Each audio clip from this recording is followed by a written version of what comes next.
I know you have a lot of questions. How is Shattered Space? Is it good? Is it trash?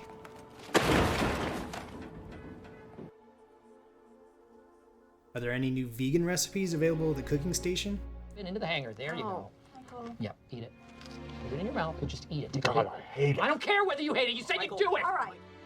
Can you romance Vasco now? Captain Sexy, I will proceed to my assigned post.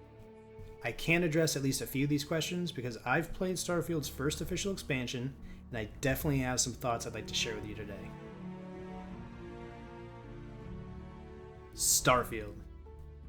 Feels like just yesterday when Starfield was officially announced at E3 in June of 2018. In the lead up to the game's official release, fans were hopeful that the new IP would follow in the footsteps of Bethesda's critically acclaimed Elder Scrolls and Fallout series. Finally settling in with a Metacritic score of 83, there was hope that Starfield would deliver on some of the hype. Sadly, the user reviews painted a less than favorable picture. From criticism of the outdated mechanics, the bugs, a missing performance mode on console, Bethesda had a lot of ground to cover. Personally, I played about 20 hours worth at launch, then I moved on to other games in my backlog. I'm out. I was pretty disappointed. It just wasn't what I had hoped for in a Bethesda AAA release. In the lead up to Shattered Space, Bethesda released a major title update to Starfield in May that brought a laundry list of improvements and bug fixes, so I thought, hey, why not? It also included a performance mode targeting 60 frames per second, so that got me a little bit excited. I felt like these updates were enough to pique my interest, and I came back to finally finish my playthrough. To my surprise, I racked up over 60 player levels, and I crossed the Unity 6 times before I finally got burnt out. Bethesda definitely reeled me back in a big way. I truly had a good time with the game, and my expectations for Shattered Space ended up being relatively high.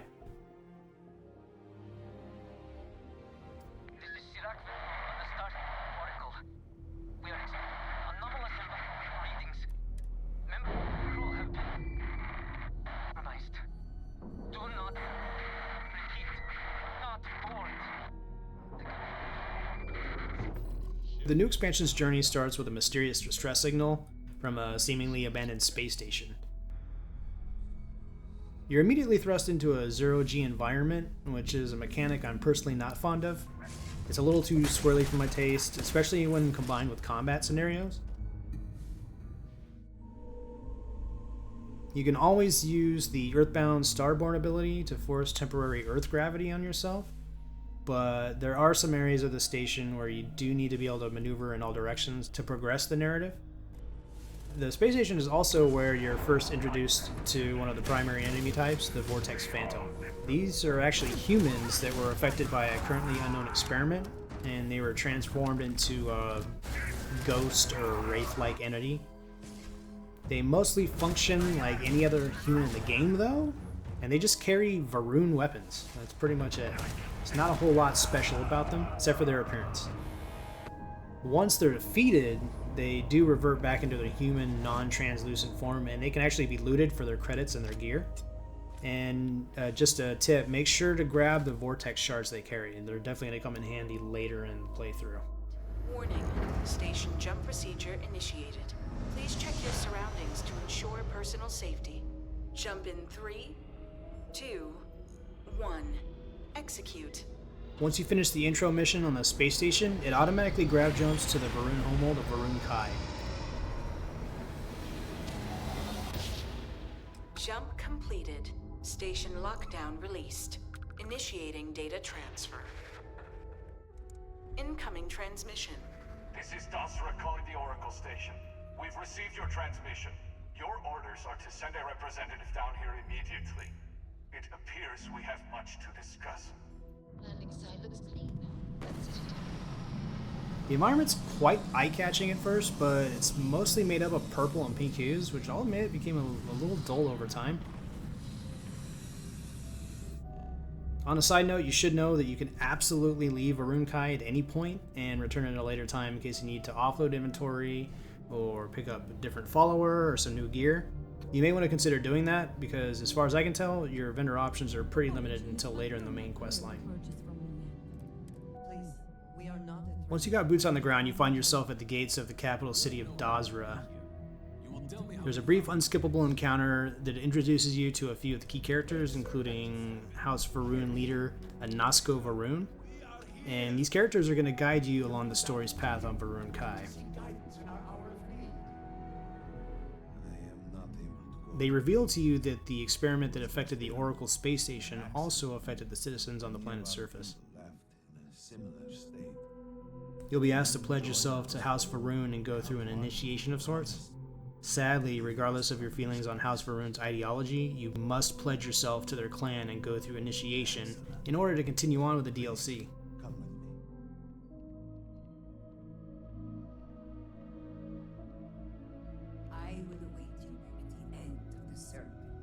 The initiation itself is just a brief trek through a cave that also doubles as a lore dump to flesh out a bit more of the House Varun origins.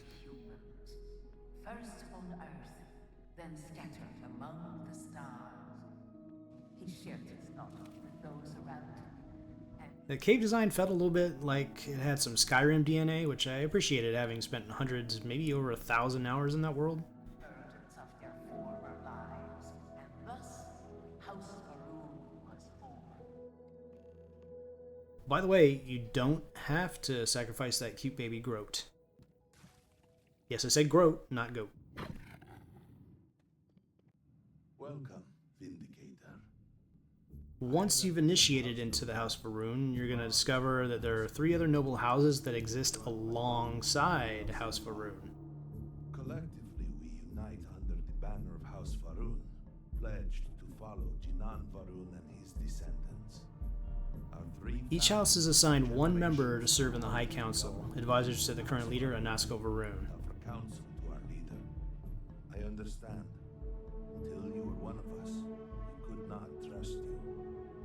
These houses are largely divided in their beliefs on how to handle the current situation, or any situation really. Please, can we just for a moment? Your arrival and your interaction with Anasko shows that However, they do agree that the player character is paramount in helping reverse the damage done by the experiment that caused so much chaos. works well. Clearly, it is time to move forward with it. After you get your marching orders from the council, you're free to roam around the city or the surrounding areas of the planet at your discretion, if you're the exploring type. Good luck finding help at a time like this. There are some unique NPC-given quests that can flesh out more of House Varun's culture and beliefs, and some that lean more into the tedious fetch quest territory that some players might shun, including myself.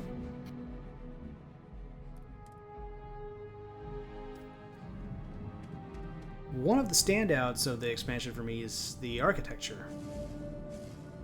And House Varun's buildings and decor are just plain awesome looking, in my opinion. What do you want? So before I continue, I do need to explain what type of player I am. In general, when it comes to RPGs, I like to explore and complete any available side quests that I can before I move on to the main quest. That's how I've done it pretty much since Elder Scrolls Oblivion. Problem is, with Shattered Space, I gave up on my usual tactics pretty early on. I managed to knock out 1.5 side missions before I resorted to just following through with the main story. See, the first side mission was fine. It involved a family squabble that I somehow was forced into helping resolve. I do hope you're here about the research assistant opening. But the second one, it was a multi-part fetch quest that just required you to travel to multiple areas outside the city, As of now, just to report back to the NPC, then rinse and repeat. I understand that there's now a land vehicle to speed up your travels and that you can fast travel from point to point, but it's just not ideal for me.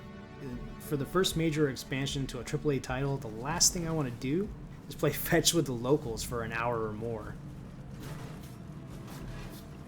I don't doubt that I may have missed some of the other decent side missions, but I just didn't care. By the way, I wanted to point out that driving that Rev 8 land vehicle is about as fun as smashing your fingers on a car door.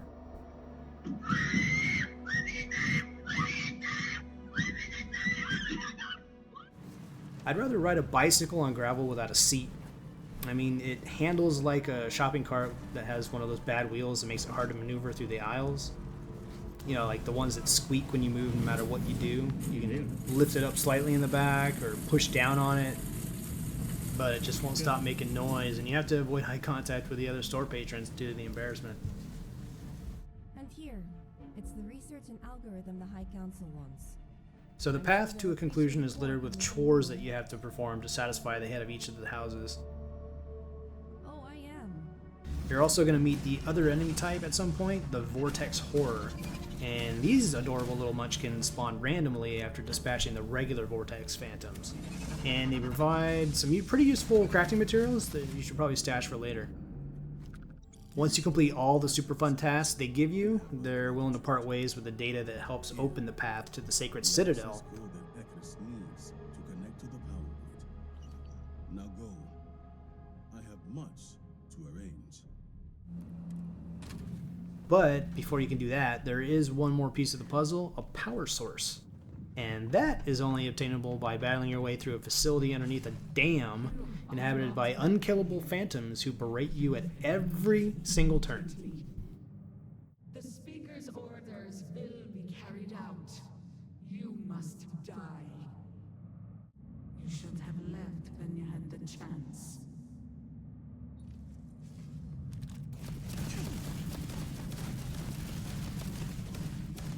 The silver lining here is the opportunity to discover more detail on the experiment and who was behind it step by step.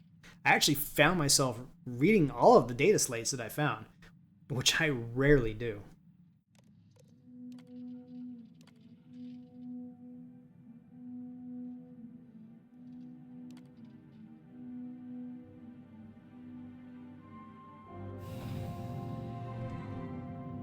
Once I had the power source in hand and a pathway open to the Citadel, I made my way down there to end the suffering.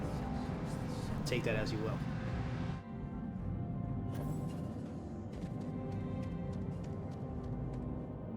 What I was met with was a long, drawn-out battle sequence, which I imagine probably could have been avoided if I made a different choice at a certain point.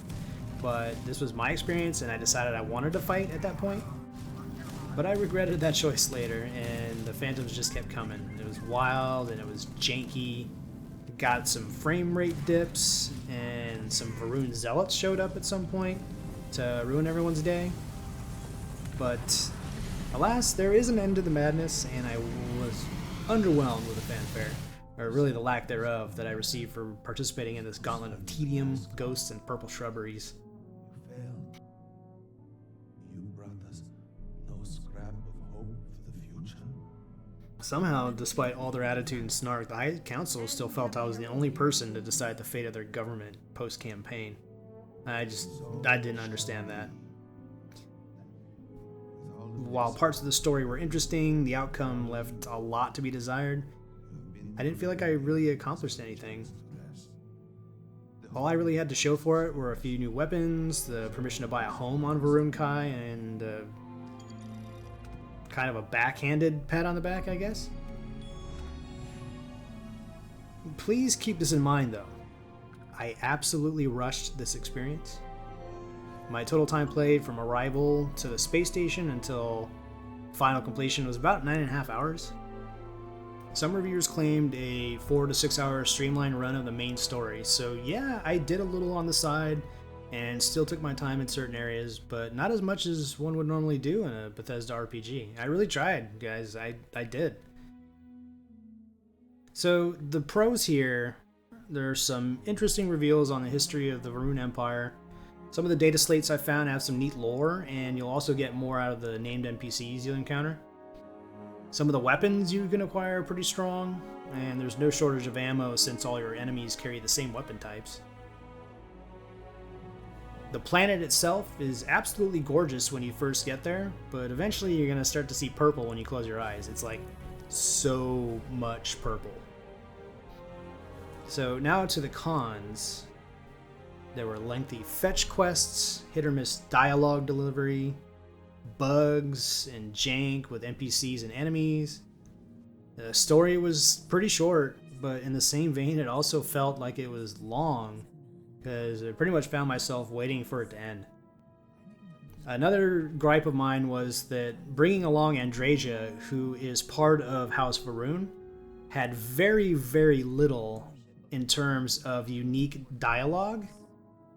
I mean, she might have chimed in at a few points in the main storyline and had a line or two that had something to do with what was going on, but it was few and far between. It just was a huge missed opportunity. So that kind of bugged me.